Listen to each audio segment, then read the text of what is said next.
Good morning, everybody. I want to welcome the people in our Zoom room and watching on Facebook. I am Love Coach Scott Catamas here with Jasmine Bear. She's going to be part of today's show because our guest is Linda Bender, who is a wonderful author and understands animals. And today we're going to especially be talking about the spiritual aspect to our relationships with our animals and the spiritual lives of our animals.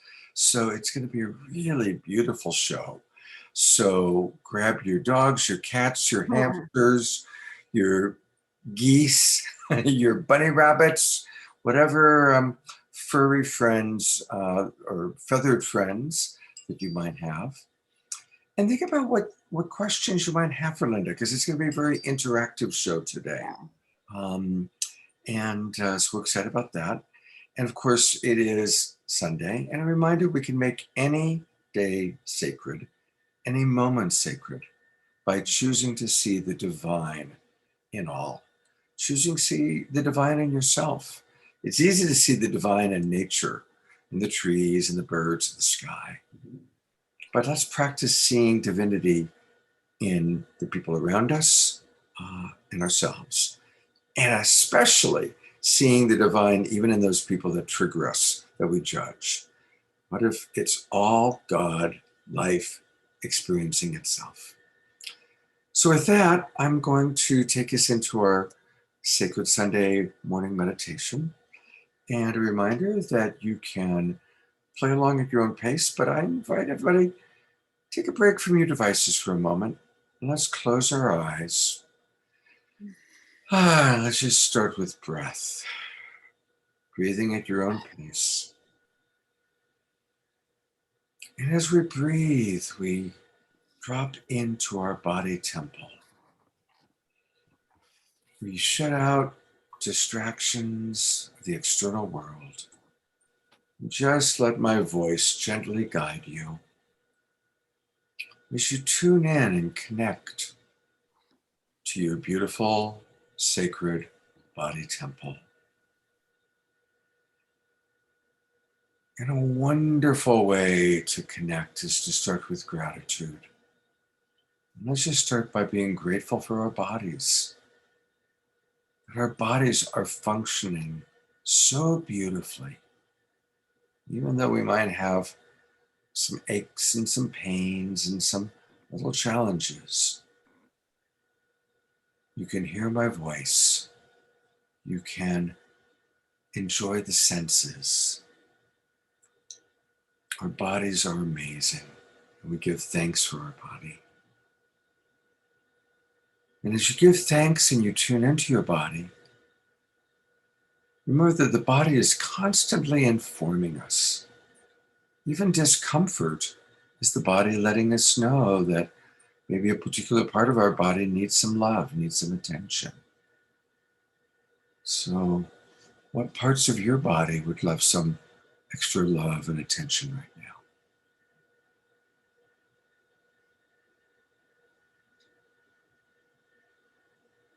Just doing a little bit of an inventory.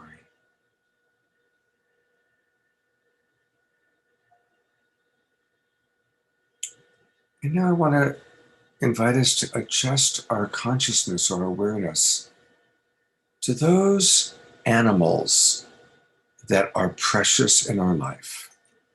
They may be animals that are still in their body, or maybe beloved animals, pets, family members, furry and feather, that we've had in the past, who we shared love with, we shared time with, we shared divine sacred connection with. So I'm going to invite us to have a minute or two of silence for us all to drop into gratitude for our beloved animal teachers, animal guides, animal beloveds, past and present.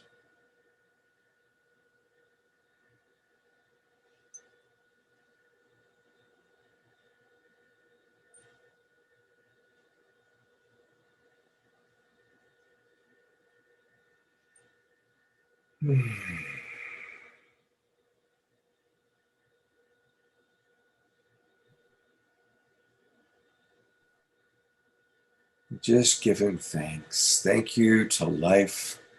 Thank you to those amazing beings that have taught us lessons of love, patience,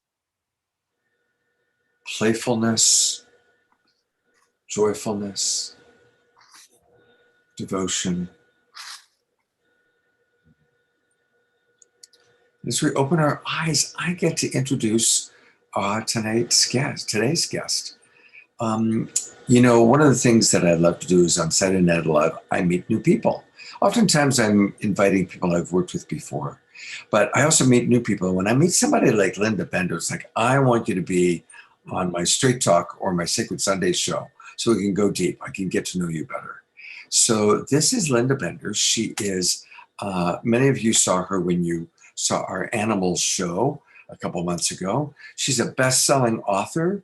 And clearly has dedicated her life to helping us connect and understand our relationships to our animals. She's pure love herself. Clearly, she has embodied much of what she's probably learned from her animal friends over the years. So welcome, Linda. It's great to have you with us.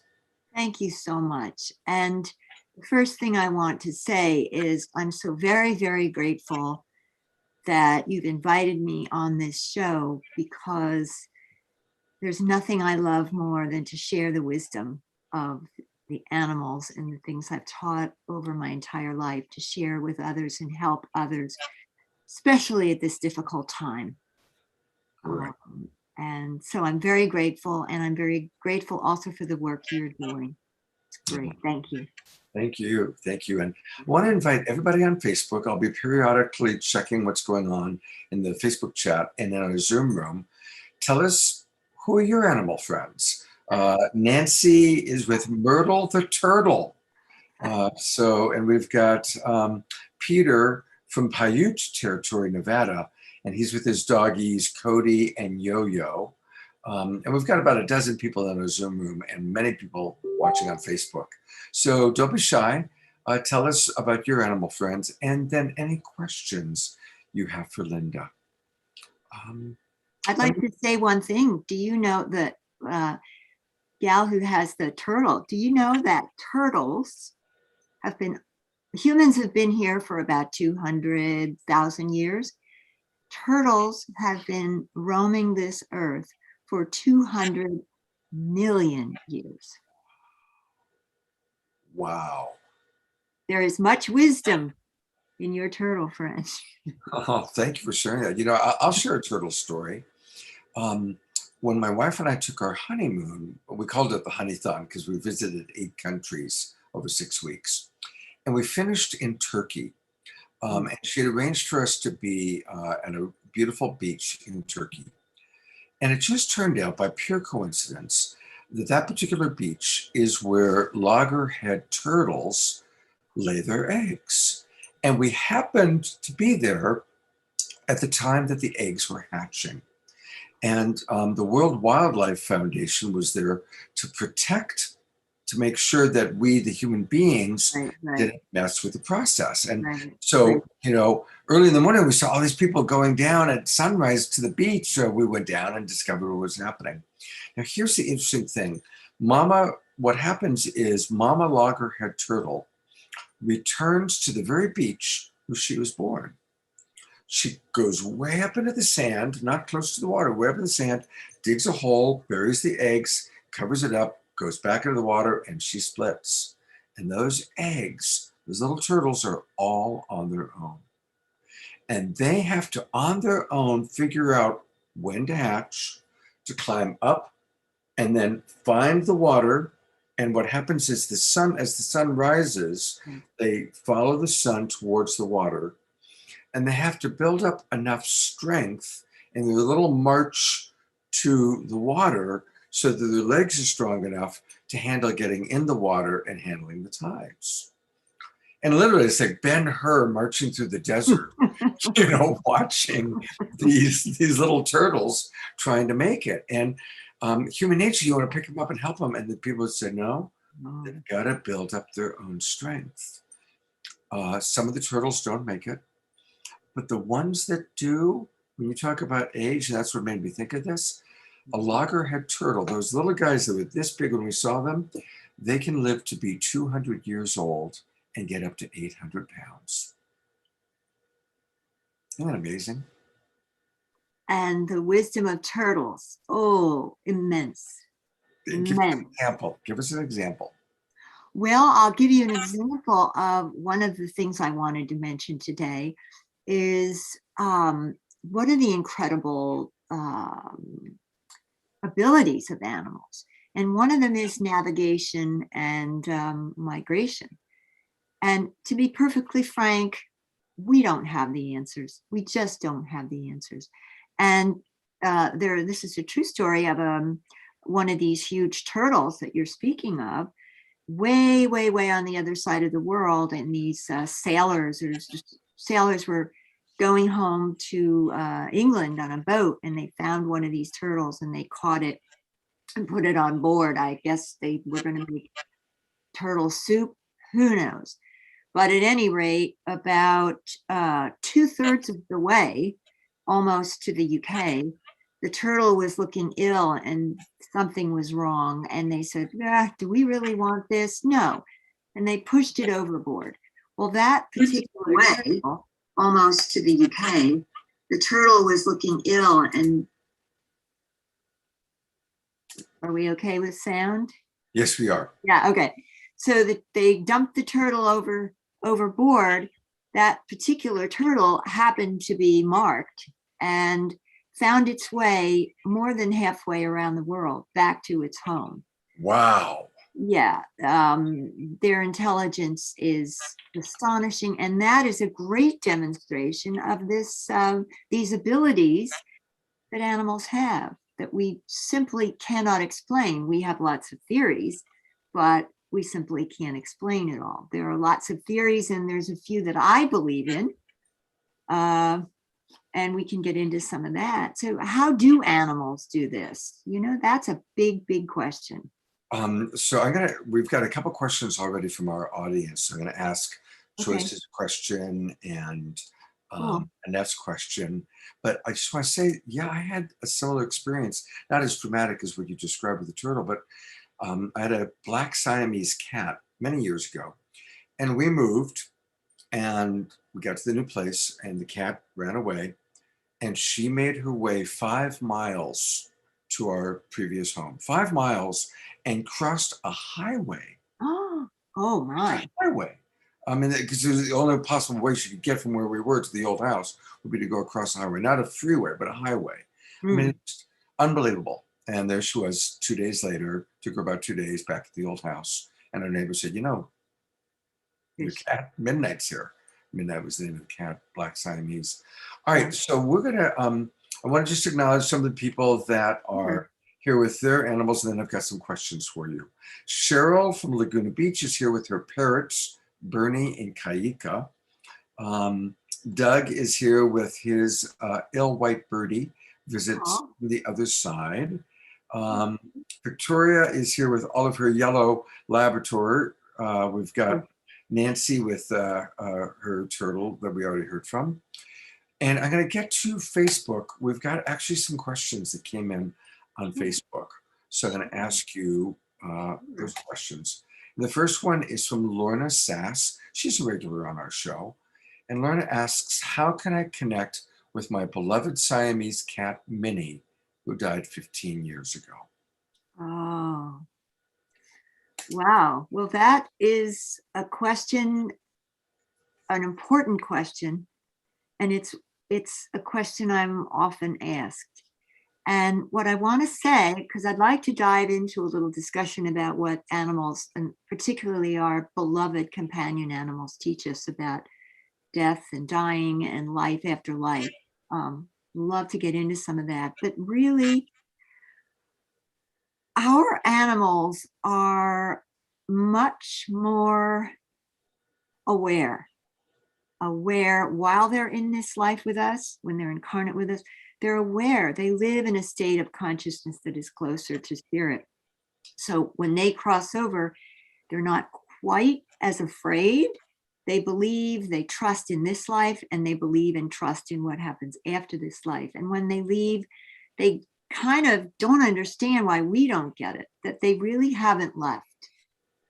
Your cat has never left you. Your cat has changed in your relationship. For example, you are very much missing the physical presence of your cat, but your cat is still with you in a different form.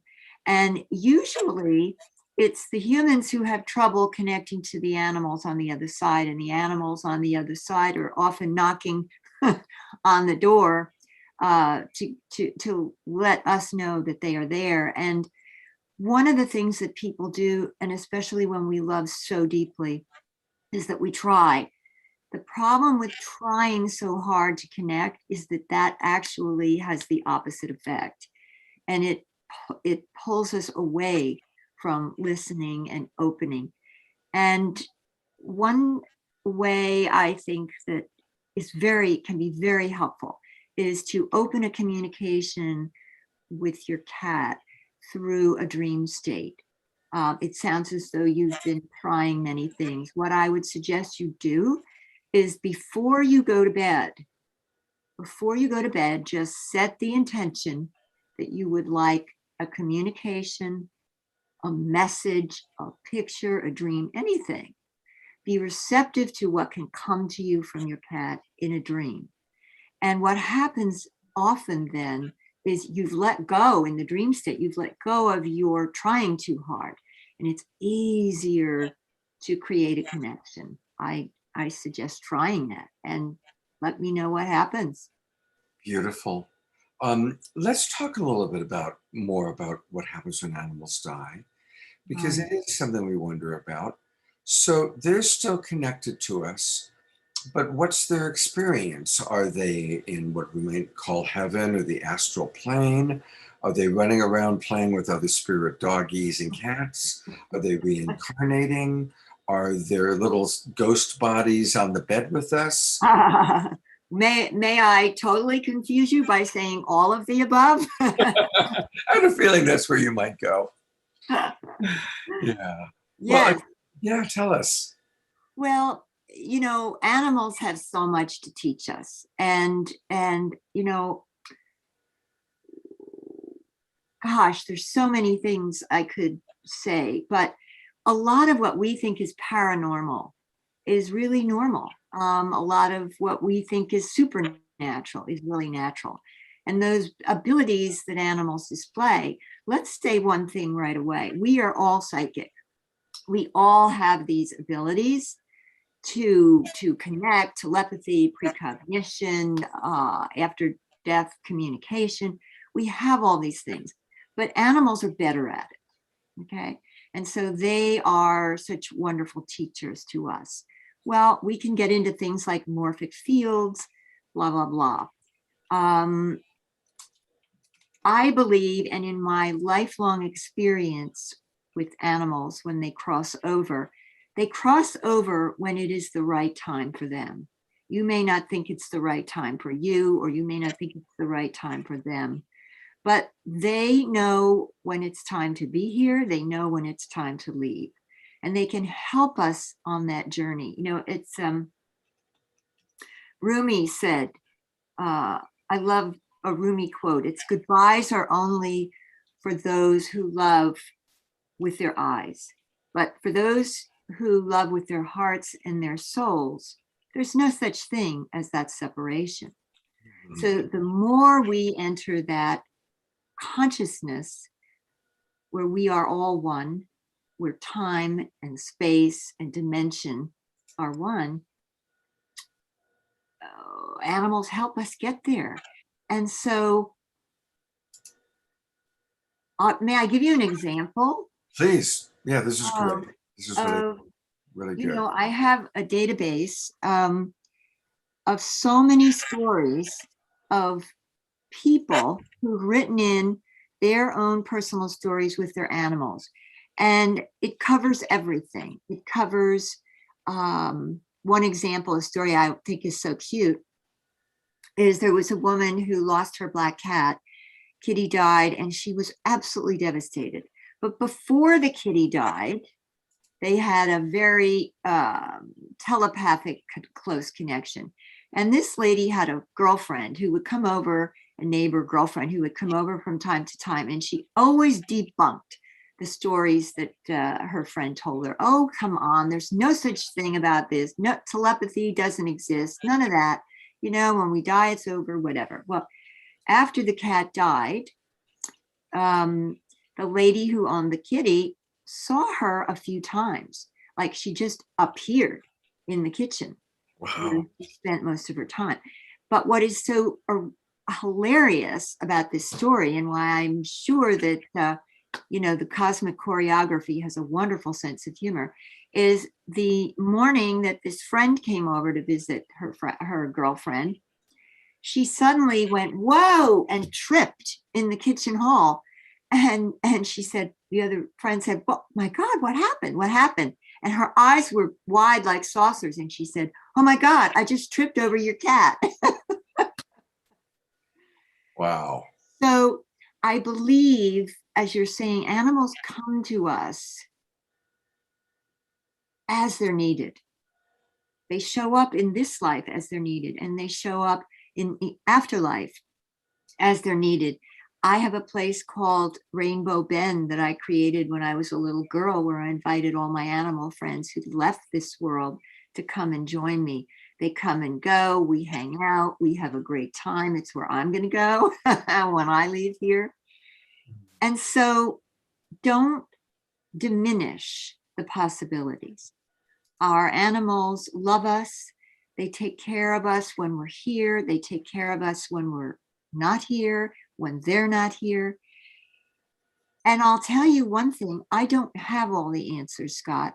You know, there's so many things that happen that go beyond my understanding. And reincarnation is very real. I have several, well, more than several stories in my database about reincarnation that I know are real. I can share a few of those if you'd like, but it's all over the map, because wasn't it Plato who once said, there comes a time when we have to understand we don't know anything. That's also a Native American proverb that says every animal knows more than you do. So I don't like to define what they're doing on the other side, because I know some of what they're doing. I don't know all that they're doing. And I'm consistently surprised and astonished. I even had a cat, one of my beloved cats, for 18 years. And 7 years later, another cat was coming into my life because I couldn't bear to have another cat. We were so close. Whimsy, I have wonderful Whimsy stories. Whimsy, I contacted Whimsy and I said, oh, is this you? Is this you coming back? Should I take this cat? What, tell me more. And Whimsy said the strangest thing. Whimsy said to me, obviously not in words, but just let me know that Whimsy said, that's 3% of me. 3% is there. And I thought, what?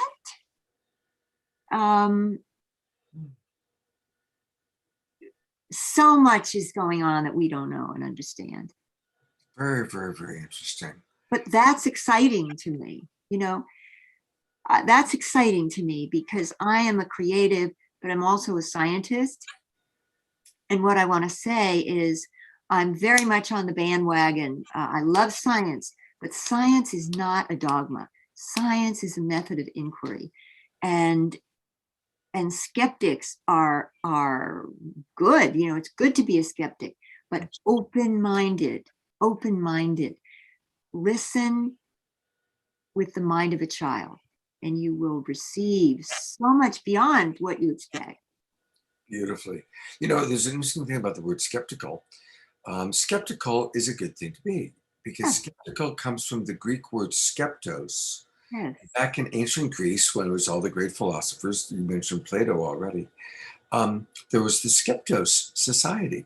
And the purpose of the Skeptos Society was to examine every issue that came up in Greek culture from every possible point of view. The Mm, exact opposite of being dogmatic, what you yes, said, being curious and yes, exploring. And so being skeptical is good, cynical is not. Cynical is, a negative bias, but skeptical is a healthy thing. that's right. That's right. Yes. Thank you for saying that. On death and what happens when we die, because we've done many shows on death and dying. I've done documentaries on near-death experiences. And of course, on one level, it's a great mystery, and none of us know for sure. But one of the most meaningful understandings that I've received came from Jane Roberts, who channeled Seth. And she was a very popular Yes. channel back in the 70s, I'm guessing. And in The Nature of Personal Reality, which is a powerful and profound book, Seth helps us to understand by saying, look, think about how many different human existences there are. It's like Mm, 8 billion human beings, yes. and each life is radically different, right? And so you could not say, oh, well, to be a human being is what Linda Bender did or what Scott did. We're all so radically different. Yes. And likewise, the options and considerations and possibilities are even greater when we die. So many diverse possibilities of what we might experience. And that really helped me give me a framework, because we want to believe that, okay, well, this is what's going to happen. And we want to have a structured understanding. And like you said, it's all true. It's all possible. It's all possible. Our friend, my dear friend, Michael Tamara, was on your show, and he has had what, 5 or so near-death experiences. And he always says, I've never gone through the tunnel and seen the white light ever. It all depends. It's all a very personal, individual thing, depending on your life experience, your consciousness, you know, basically Belief systems. what you bring to it Yeah. is what meets you and greets you, which I think is brilliant, because St. Francis of Assisi spoke of these things years ago. And he had his awakening experience, uh, um, and said many of the things that you just said. And he said, we are all connected. He was one of the first people that said we're all connected, and particularly with the animals. And they say he was on such an energetic level that he could communicate with the animals and speak to the animals. But I believe it was the other way around. I believe that Francis spent so much time in nature that the animals actually taught him, which is what happened to me and many others.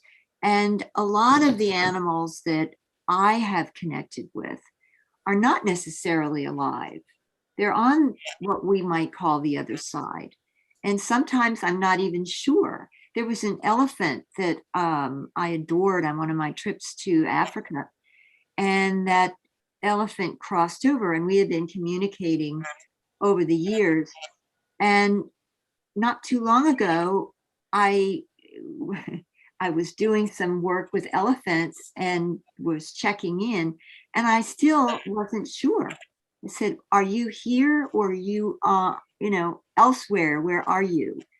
And so the veil gets so much thinner, and the distinction between here, there, and everywhere becomes less. Is that making sense? Yes. So maybe it's all a spectrum, and depending on where we are in that understanding and in that consciousness and in that energetic vibration is what we experience, and that may be true. When we talk about the present moment. And that's what we love about animals. Animals bring us in the present moment, taking us away from the monkey mind of the past and the future, where we all tend to be mired. What is the present really? What Mm. animals have told me is that, talk about a spectrum, maybe the present moment is a larger field than we think it is. Mm. Absolutely. and And overlaps with many, many other things that are going on, both in this world and the other. There's so many variables, and I've experienced so much that I'm too humble to say I know for sure thank you. where one thing starts and another thing begins. I learned that as a little girl out in the back garden with birds. When I was a skinny little kid, couldn't make it in the human world. I was just a mess. Oh, I had a mother who had emotional issues and really couldn't love me the way I think she probably did love me, but right. That you, my love came from the critters outside, and I think they knew it. They Mhm. knew it. They almost adopted me. I was imprinted by those birds. And I was a little kid. I had no concept of anything. I thought it was normal that this bird and I would connect at a heart level.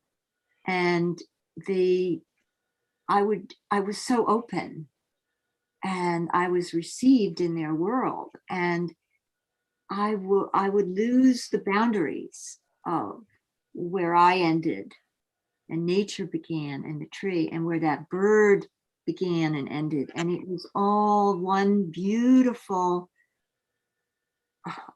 words are so difficult to describe that oneness, but it truly was the oneness of love and the sacred connection between all life. And I was invited into that world. That was my life growing up. wow, what a beautiful, beautiful way to start. And taking a very sad and challenging, perhaps even tragic childhood, and then finding, making lemonade out of those lemons. It's beautiful. Oh, well, I'll tell you a story early on that changed. Well, it brought an understanding to me who I was. And my father was my big champion when I was a little girl, because every little critter managed to find its way to my door. I was fixing birds, doing this, shoe boxes full of this critter, that critter. They were all surrounded with me, and I was in bliss every time I was with the animals. So my dad was a champion. And one day he came home and he said, "I'm so excited. I'm going to take you to the zoo. I am going to take you to see animals. We're going to go see wild animals." And I have no recall of what this place was. It's long gone, thank God. But I got all ready, and I remember walking with my father. My father was very tall, wonderful man, and he was holding my hand, and he said, "Come on." And the first thing I saw was a giant cage. Like it had like an old circus cage, with the bars and all that. It was black iron, about, I'm thinking, 50 yards.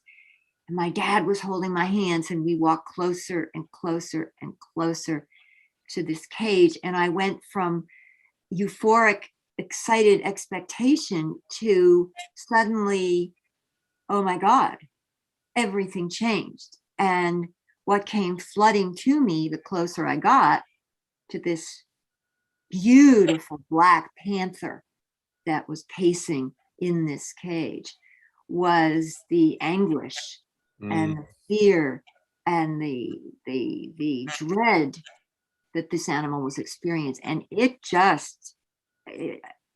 I felt everything. I felt wow. everything that gorgeous being was feeling. Um, and so I tightened my grip on my father, and I said, "Dad, Dad, Dad, no, this is terrible. She wants, get her out of there, get her out of there."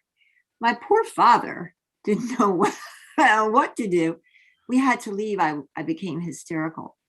And it was at that moment when I realized not only did I have this immense connection, but there was tremendous suffering that I took on, that it wasn't all light and bliss and happiness in this world. And it began this whole understanding in me that one of the reasons I was here was to help and to stop and end the suffering in any way I could throughout my life.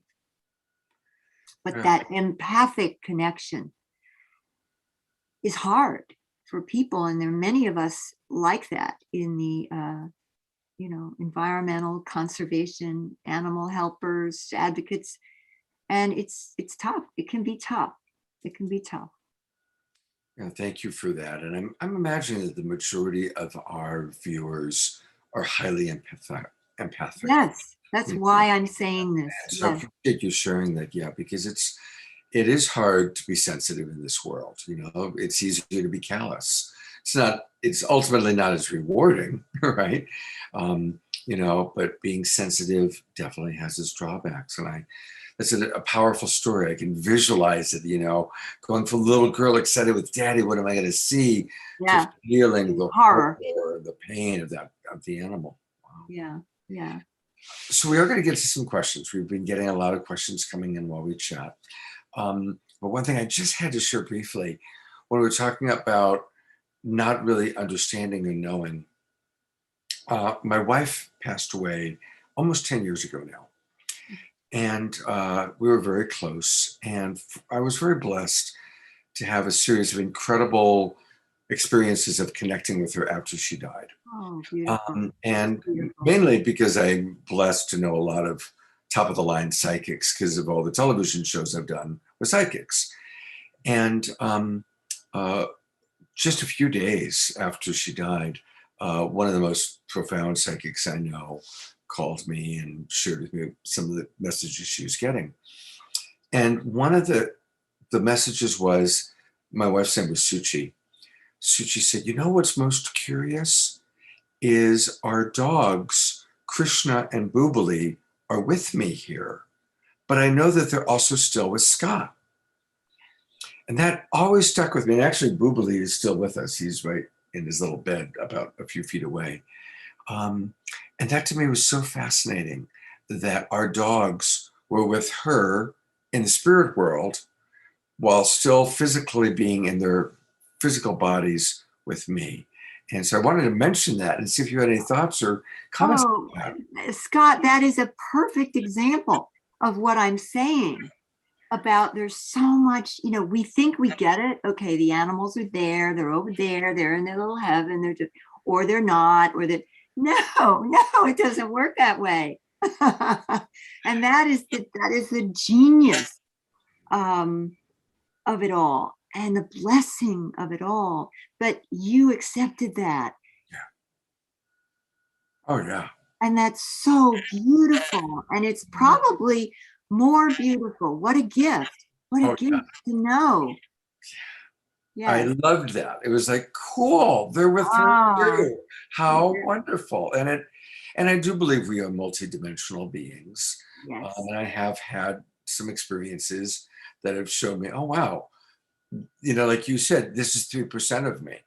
What if all of us as human beings, this is only 3% Yes. of who we truly are, because we're up on the astral plane and we're in other places and we're in dimensions that our little pea brains can't comprehend. If our brains, the people who have comprehended it end up in insane asylums. It's a good thing that we don't understand all and are connected to all the places where we are, because we're crazy. Yeah, I think you're actually spot on there, because I know stories of people who've tried to speed up the process of understanding and learning, and from drugs or whatever. And you're absolutely right. They've ended up unable to function and kind of really, permanent damage. I think that that happened to me when I was a kid. I don't know why. I've always been out there. But I remember as a kid saying, okay, I'm going to try to understand. I'm going to try to wrap my head around what infinity is. And I had a bizarre experience, because I really tried. And I noticed that something I didn't like, something very uncomfortable was happening. And I knew that I had to pull back, that it was not something that my brain could function with. So I've always had a very high respect for, today I learned this, tomorrow I learn something else. And it's adding every day on the path to where we're going in a higher consciousness and transformation. We don't transform because we read a book, Scott, right? Right. It has to be Right? experiential. A book can guide us to an experience, Yeah, but I know. can tell us about what it's like to be on the beach in Yeah, France, yeah, but it's not the same as being on the beach yeah. in That's France. right. Because you can read every book about love, or you can read every book about animal communication. My publisher gets really mad when I say these things because I really want you to read my book.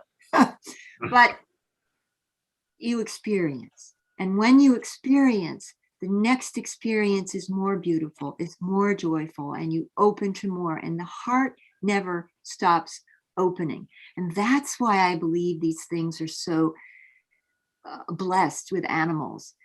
And they consistently bless us more and more and more because they open our hearts. We trust them. And so we allow our hearts to open, but that heart opening never stops. Yeah. That is an infinite experience. Okay, I'm going to get to our panelist questions. Thank you. Your love is so beautiful. It's really great to have you here, Linda. Thank you. All right, so here's, and I will try and get to everybody's questions. Be patient with me. I'm going to start with Cheryl has a question. She says, our male parrot, Bernie, has an anxious obsession with one of us, frantically searching, pacing, or even screaming when she is in a different room. Why do you suppose he does this? And is there anything we can do to ease his anxiety? Oh, parrot. It's parrot. Yes, yes. Parrot. Parrots. Oh God, I have some wonderful parrot stories. Birds are fascinating because think about it. We've had relationships with our dogs and cats. They've been with us, in this human situation for a long time. Birds really not. But I've done a lot of work with birds, specifically parrots. And I had a parrot once who actually did the same thing that you're describing here. Parrots develop an incredible emotional bond to a human. Now, I believe, without knowing any of this, I believe that parrot has bonded with that one particular human, and that same thing happened to me. And if I left the room or I was with, say, my sister, the bird would get immensely jealous. So I believe this is an anxiety and a jealousy thing because of that connection the bird has bonded with this human. That's a tough thing. I mean, I don't know what the relationship is there, or is that one of the owners? You might want to ask that. Yeah, Cheryl, and Cheryl does say it's a parrot, and the parrot does have a female mate. And so, Cheryl, maybe give us a little more information. That doesn't matter. So it's like, it's like a little kid that when mommy Yes. goes away, the little kid goes nuts, Yes.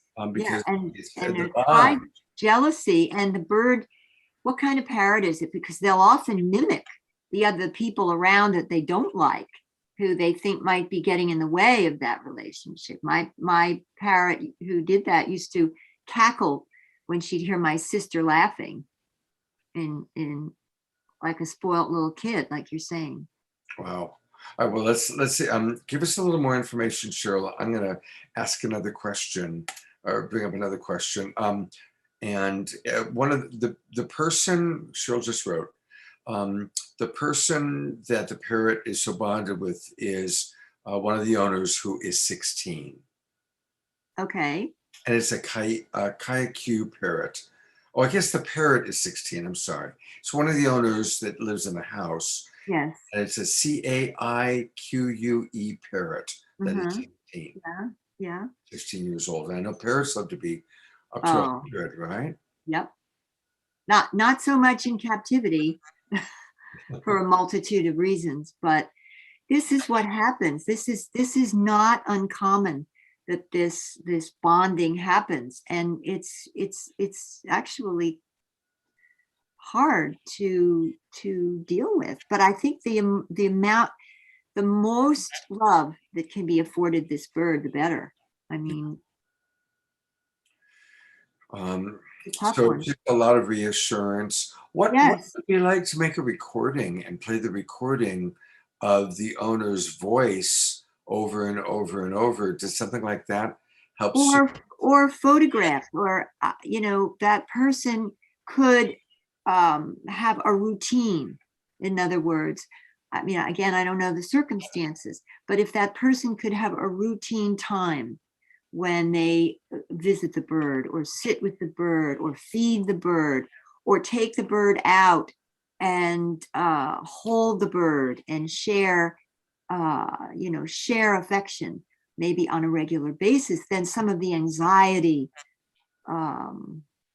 might be quelled. Yeah, yeah. All right, we have another really tough question, and that is from Annette. She's on Facebook watching. How can you tell when it's time to euthanize? In her case, it's a dog. How do you know when it's time to euthanize? Mm. Very tough question. And so often over the years, I've been asked this. And again, I believe that an animal leaves us when it's time. When it's their time to go is when they leave. Not too soon, not too late. But what happens in these situations is if we are expressing tremendous grief, upset, terrible emotional loss at the thought of this dog passing, they will tend to hang on. So one thing and it's so difficult, and I've been through this myself, trust me, I speak from personal experience on this.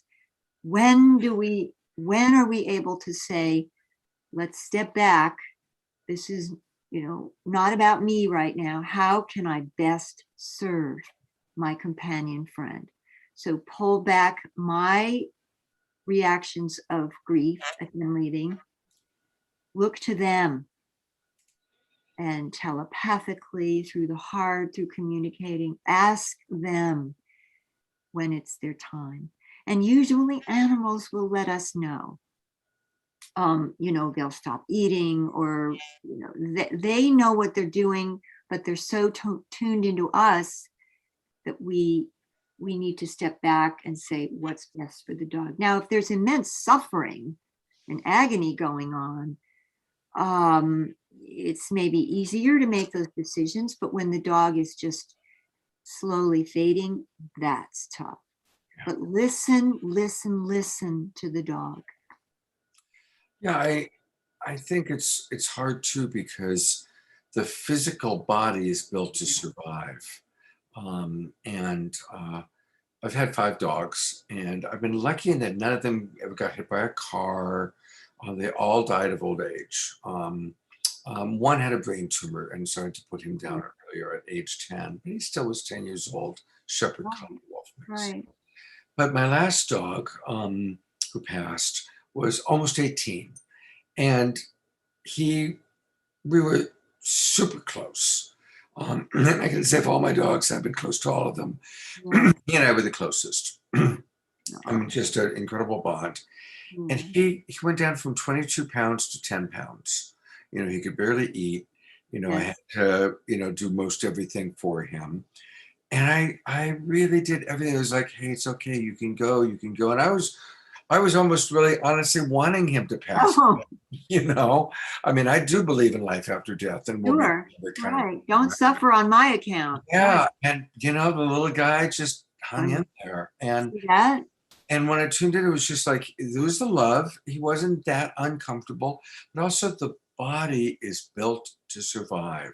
Right. The body has its own intelligence to just survive no matter what, Right. So it's a tricky one, taking into account all of those considerations. And if there's a very close bond, that animal knows what's going on and knows this person's ability to do well or not do well. Quick story of my beloved Whimsy cat. We were just beyond close. I couldn't even comprehend what it would be like when Whimsy left me, but he slowly faded from chronic kidney failure. And I remember that days went by. I was giving him sub-Q fluids. I was doing everything. I couldn't even think of him leaving. No, this is just an episode. He'll get better. He'll get better. It hit me that finally he wasn't going to get better. Mm. And at the very end of his life, he sat with me and I held him on my lap. And then I thought, this is so odd. This is so odd, because it was my daughter's 5th birthday. Wow. That he chose to leave. And I didn't understand it because I was so enveloped with grief, because he slowly passed in my arms. But immediately when he passed that night, I had a dream and a connection to him. And he said, I left today because I know how hard it was going to be for you, but Jamie is here and it's her birthday today. And now you have her. She is here for you. It was her 5th birthday. Wow. I mean, wow. Yeah, amazing. Another question that came through, kind of a tricky one, and this is from Peter. Is Peter still in the room with us? Yes, he is. Peter writes, Cody is my adult son's dog, 10 years old now. And he used to pinch his nose and hold him in a lock hold in bed. Then they moved in with me and Cody bonded with me. Now Cody, the dog, fears my son, sleeps with me, and my son feels bad.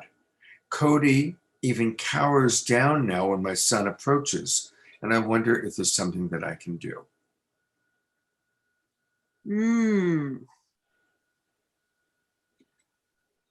I, number one, would work. I mean, I don't know what's going on with the son, but I think that he needs to learn valuable lessons from that, which I'm sure he has.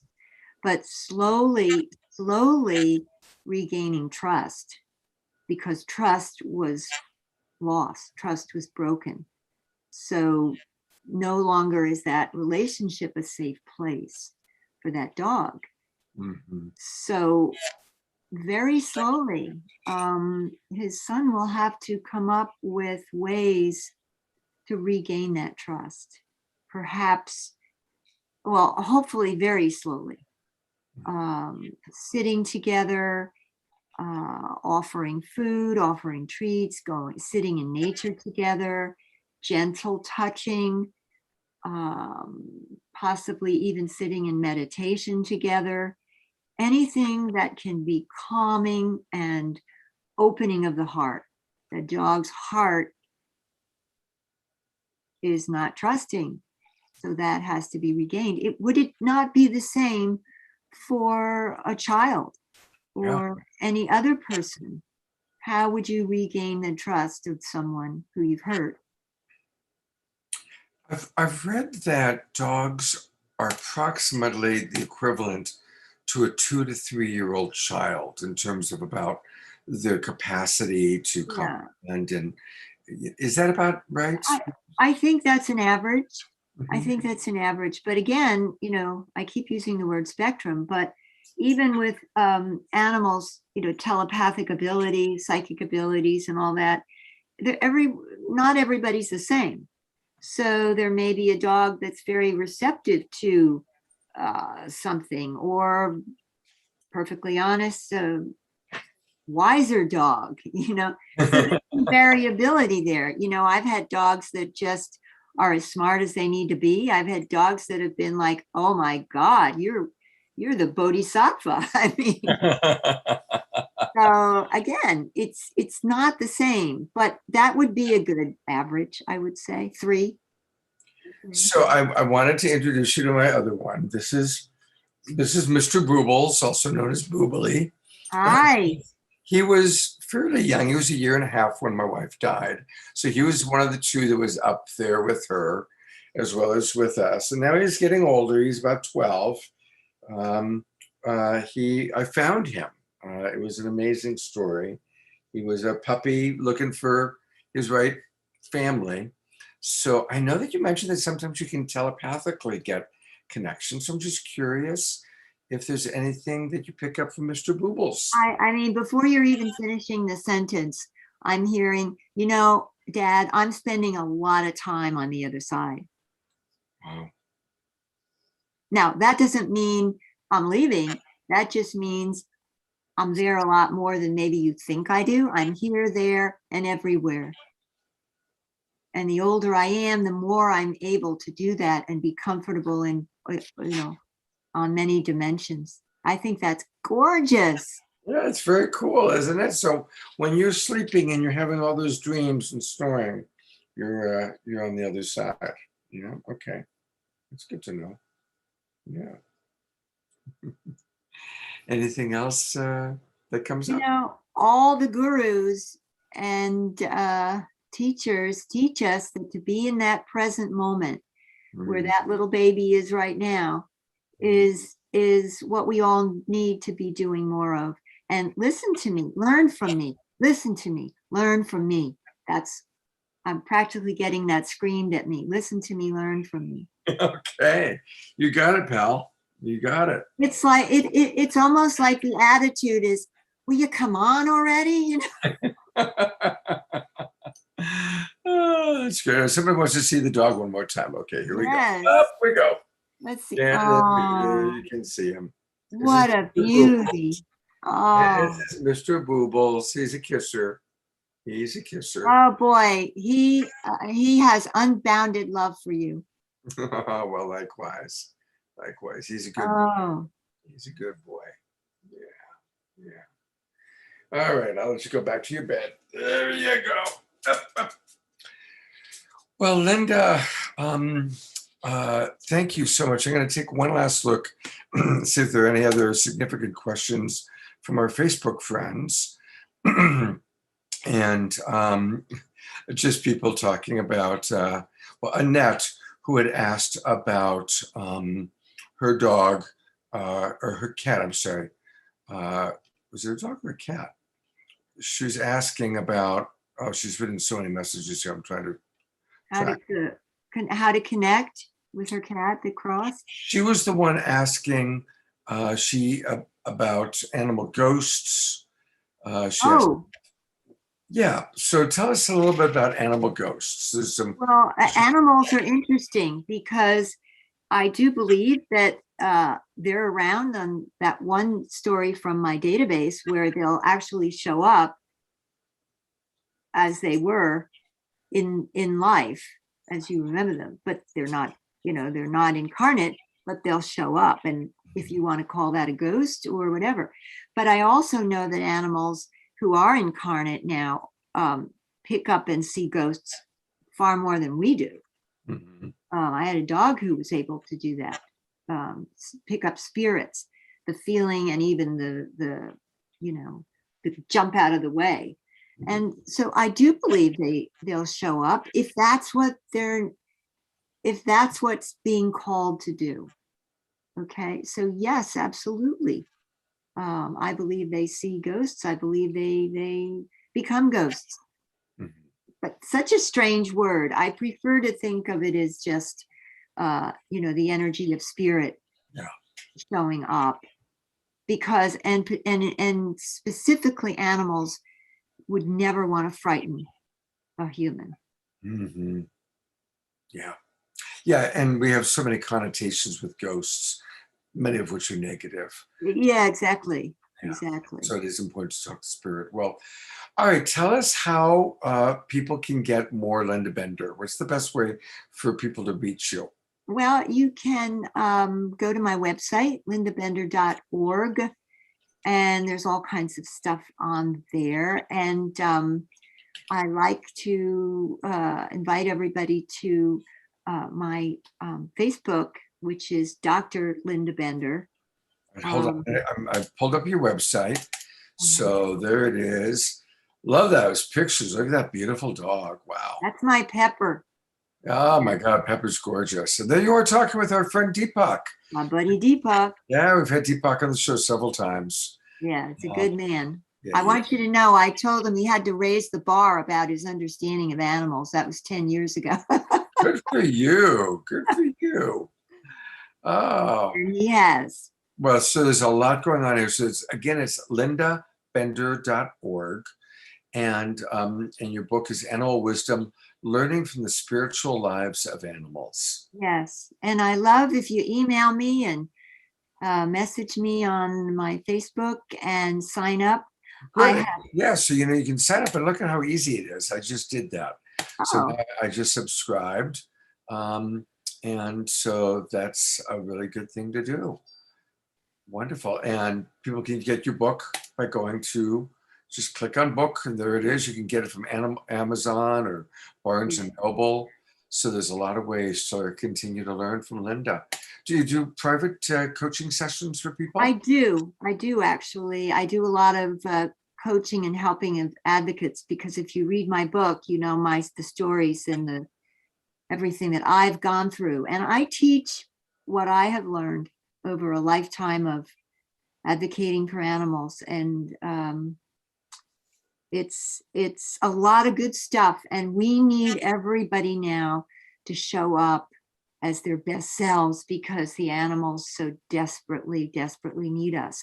And many of us who are empaths, we've got to learn that that is a blessing, not something that holds us back, that is our greatest strength. And that is so important for us to learn and to gather our courage to show up and help these critters that need us. And they're so grateful, and they have so much to teach us. And I could go on and on for Well, thank you. Doug just wrote a nice quote comment. Doug writes, I always loved animals since a kid. Some years ago, I learned two concepts about animal communication. The animal communicator taught me emotion and visual images can be ways to communicate with animals. I've experimented with that over the years, and some of the experiences I've had are amazing. Great. Love and devotion. Just let me say this one thing, Sure. Scott. The stories of dogs finding their way home, all these telepathic connections, you want to call it, a resonant field, morphic fields. We are all connected. And if you really want to tune into this, it's love and devotion, because that is when you have that intention, that's when the animal connects with you. When you have that intention, not when you do something or think something, but when you have the intention of love and to receive communication from an animal, that's what clicks in. Beautiful. That is a wonder.